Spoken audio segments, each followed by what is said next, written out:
Bonjour à tous, on va parler aujourd'hui des émotions dans une très courte vidéo. J'en ai déjà beaucoup parlé dans mes vidéos précédentes, vous pouvez les retrouver sur YouTube il y a très longtemps. Aujourd'hui, je vais vous parler des émotions et 4 émotions, 4 messages. Pourquoi ressentons-nous des émotions?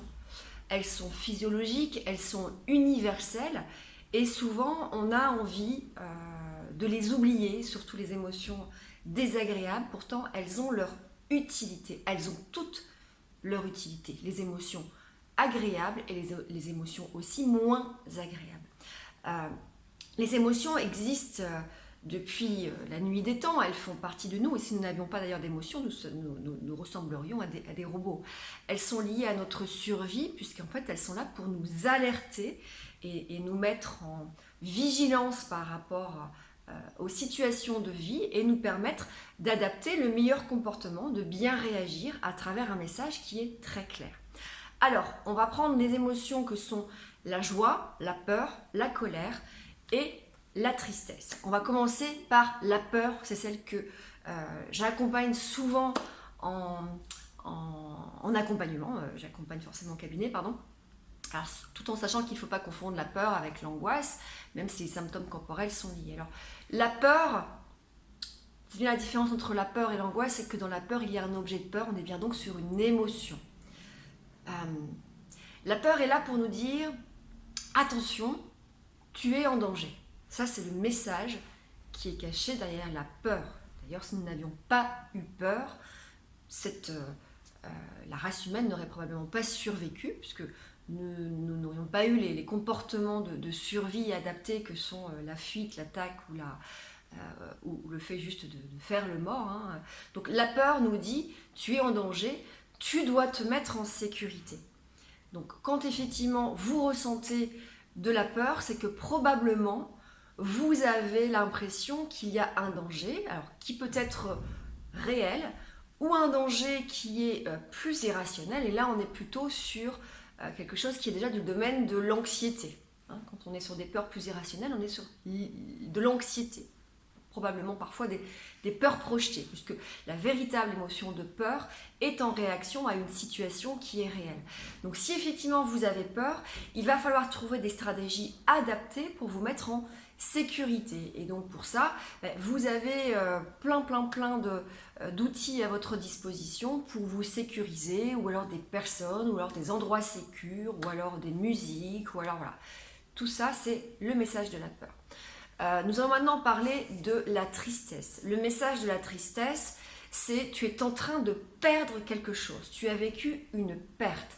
Et donc le message caché derrière la tristesse, c'est tu as besoin d'être réconforté. Tu as besoin d'être chouchouté. Donc quand vous ressentez de la tristesse, et là encore, il ne faut pas confondre la tristesse avec la dépression, même si la tristesse intense et qui va durer sur plusieurs semaines peut donner lieu à une déprime ou une dépression, on va dire légère, et puis derrière, voilà, peut-être une dépression plus grave.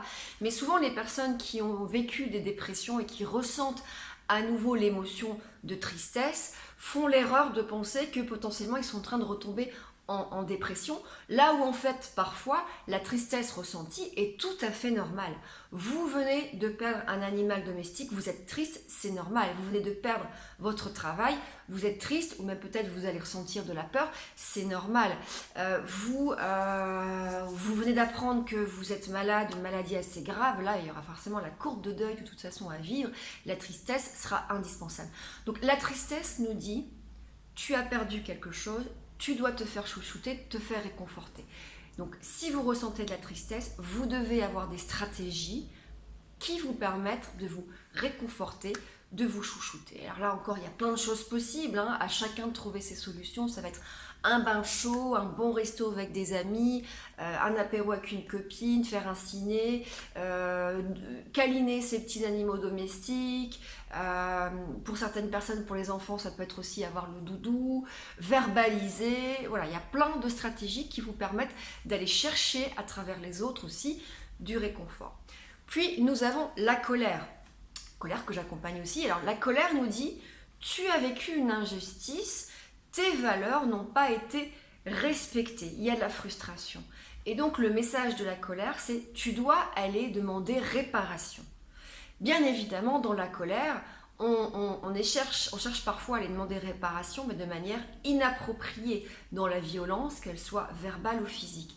Donc la colère te dit, oui, effectivement, cette émotion, tu as le droit de la vivre et elle a une utilité sur le moment, c'est que tu n'as pas été respecté, ou en tout cas ta façon de penser n'a pas été respectée, tes principes n'ont pas été respectés, ou tes valeurs n'ont pas été respectées. Et donc tu dois y demander réparation. Et pour demander réparation, eh ben, on va effectivement utiliser souvent les techniques de communication non violente avec le DESC, avec l'OSBD, pour exprimer son émotion, ce besoin, les techniques potentiellement aussi de symboles voilà, pour aller dire voilà, là stop, hein, là, la colère est en train de monter, hein, puisqu'il faut poser ses jalons, se dire où j'en suis dans ma colère, stop, on arrête là, je vais d'abord potentiellement essayer de me calmer pour venir après rediscuter avec toi, et là potentiellement exprimer le besoin caché derrière la colère, de dire peut-être tu m'as mal parlé, peut-être tu n'as pas pensé à faire ça et je me suis sentie en colère. Donc il y a bien une demande de réparation. Et puis la joie, bon bah ça c'est une émotion désagréable, donc en général on n'a pas de problème à la ressentir et on demande à la ressentir, et encore quand bien même j'ai moi des personnes que j'accompagne qui ont du mal à ressentir la joie parce qu'ils ne se l'autorisent pas, parce qu'ils se disent je ne vais pas m'autoriser à être trop joyeux parce qu'il pourrait se passer quelque chose derrière et je vais me réjouir trop vite, ou je ne m'autorise pas à être joyeux parce que dans ma famille il y a ça et ça serait pas malvenu en fait d'être joyeux. Donc il y a aussi des personnes qui vont réprimer la joie. D'ailleurs, vous avez des personnes qui répriment leurs émotions, des personnes qui refoulent leurs émotions, des personnes qui expriment leurs émotions de manière inappropriée et des personnes qui vont chercher à inhiber leurs émotions dans l'alcool, dans les relations sexuelles, dans les addictions de toute forme. Hein. Donc on peut réprimer, on peut inhiber, voilà, plutôt que d'exprimer. De manière générale, alors la joie c'est le partage. Donc il faut partager, donc c'est là où vous pouvez justement les amis, voilà, des moments de famille, la joie doit être partagée. Le message c'est tu as vécu des choses sympathiques, il faut que tu les partages. De manière générale, les émotions doivent être acceptées et doivent être partagées, doivent être verbalisées. Plus vous allez refouler l'émotion, plus vous allez la réprimer, plus par effet rebond, elle va revenir de manière disproportionnée et forcément il y aura à ce moment-là un comportement inadapté. Il y a aussi des émotions qui, si elles sont refoulées depuis l'enfance, et c'est bien ça aussi qu'on travaille en thérapie, pourquoi les thérapeutes vous demandent autant comment vous vous sentez ? Comment vous vous sentez ? Qu'est-ce que vous avez ressenti ? Pourquoi ? Parce qu'en fait, on vous invite à exprimer votre émotion. C'est pas suffisant en thérapie, mais ça en fait partie, c'est une des choses clés. Et effectivement, quand il y a des émotions qui ont été refoulées depuis l'enfance, il y a toutes les techniques thérapeutiques, que ce soit avec la lettre, avec le reparentage, où on vous invite à vous exprimer, en tout cas, où on va reconnecter à l'enfant, donc l'enfant intérieur, l'enfant du souvenir, l'enfant du passé, pour exprimer l'émotion qui, à ce moment-là, a été refoulée ou réprimée et qui est là depuis des années. Et à un moment donné, c'est ce qui peut expliquer de manière structurelle des dépressions ou une anxiété chronique. Voilà, les émotions sont clés dans nos interactions, dans notre bien-être et effectivement dans la guérison. Donc, sachez les repérer à travers des sensations corporelles, à travers les expressions aussi faciales chez les autres. Chez vous, ça sera plutôt sur vos sensations corporelles. Et puis, il faut maintenant comprendre le message. Maintenant, vous les avez, je vous les ai donnés. Donc, peur, tu es en danger, tu dois te mettre en sécurité. Tristesse, tu as perdu quelque chose, va chercher du réconfort. Colère, tu as subi une injustice, tu dois les demander réparation de manière appropriée. Et la joie, c'est le partage. Là, je vous ai donné les primaires, il y a encore la surprise, la honte, le dégoût et la culpabilité. Voilà. Il y en a beaucoup d'autres, ce qu'on appelle aussi le spectre des émotions qui est beaucoup plus large, qui est après un mélange d'émotions primaires. Je trouve que déjà, 9 minutes, c'est pas mal. Allez, à très bientôt. Bon courage.